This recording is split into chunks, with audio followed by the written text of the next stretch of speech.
1075 The Game Podcasting is sponsored by Modern Exterminating, a family-oriented company. Professional, honest, and dependable pest control solutions. We're your one-stop shop for all pests. We do it all. We know what bugs you. Visit us online at pestfreesc.com. That's pestfreesc.com.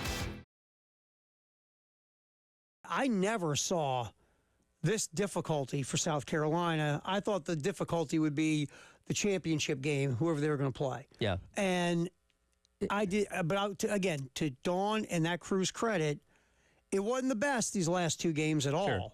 And they found a way. They just found a way, man. That's what you do. And I think that speaks to the competitiveness of this sport as a whole because, I mean, even go back to last year, we knew it was going to be South Carolina and Iowa before the season even started. If I asked you to fill out a bracket in November of 23, you would have put those two teams playing for the national championship, and that's what happened. Sure, there were a few games that were tight here and there, and obviously Carolina had to get the buzzer beater from Cardoso in the conference tournament a year ago, but for the most part, they handled their business. I know Indiana kind of gave them a scare and all those kind of things, but this year's different. This year, there are literally with the teams, you still have 6 teams left standing as of right now, all 6 very well could win the national championship by this time next week. Spring practice continues. The best news is, the best news right now?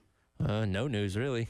That's good. That's fine. I feel like we've learned almost nothing in 2 weeks, which I guess is a good thing. It is a good thing. I mean, Swain's academic thing is about the only notable. And again, that's not like, he's not going to be able to play in the fall. It's like, he's got an issue that they're working through, but hopefully that gets corrected. But other than that, it's all, I guess it's all hypotheticals at this point. The questions being asked to the coaches, hey, how's this guy looking? How's this room and all that kind of stuff? And we're not getting the concrete, in this rep today, he did this and that and so on and so forth. A lot of general. Which we can work with. And the best news is also there's no injuries, knock on wood, that have been bad. Everything's just kind of moving along. We hear little bits like you hear Xavion Hardy has looked really good. Sure. The defensive tackle who came in this year from the JUCO ranks.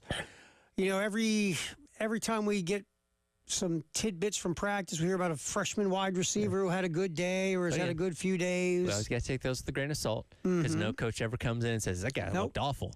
I would love for just one time to pop the whole coaching staff with some Falker Truth Serum. Yeah. And just let them get in front, get in front of the microphones. So how is that left tackle? God, couldn't block a 5-year-old. Who the hell brought him in here?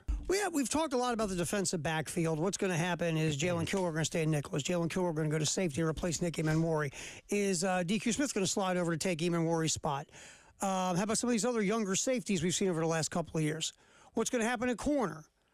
But the other corner we haven't really yipped about because it's some dude named Judge Collier who we believe will be the starter at corner. Yeah. And could he be the next man up in South Carolina corners who develop and eventually go off to the NFL? We'll find out. It feels that way. And again, that was almost, I think we kind of went into the offseason with that kind of being a given, like, he's going to have one spot, and is it Cisse or one of these other guys that occupies the other spot, or what happens here? But that was one of the areas where you didn't really have much question. Bill says, listening all day long, haven't heard anything about the softball team. Shout out to them.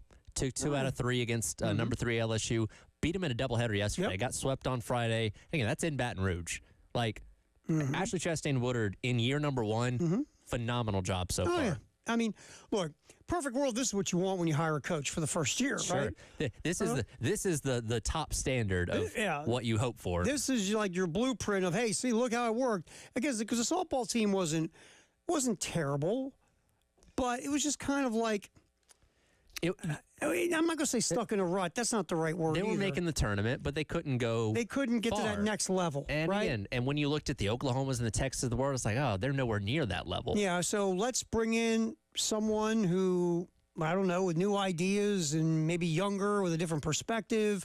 Maybe that can jumpstart us and get us to that next level. And guess what? It's worked. It's worked great. It's been great. And so thumbs up. Yeah, I mean, phenomenal. She has done a great job so far.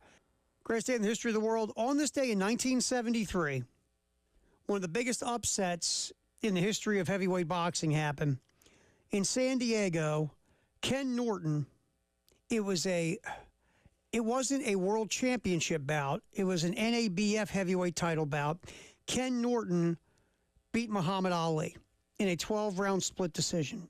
If I remember correctly, broke Ali's jaw in the fight. Wow. Yeah, anytime Ali loses, that's headline news. Ken Norton was a beast.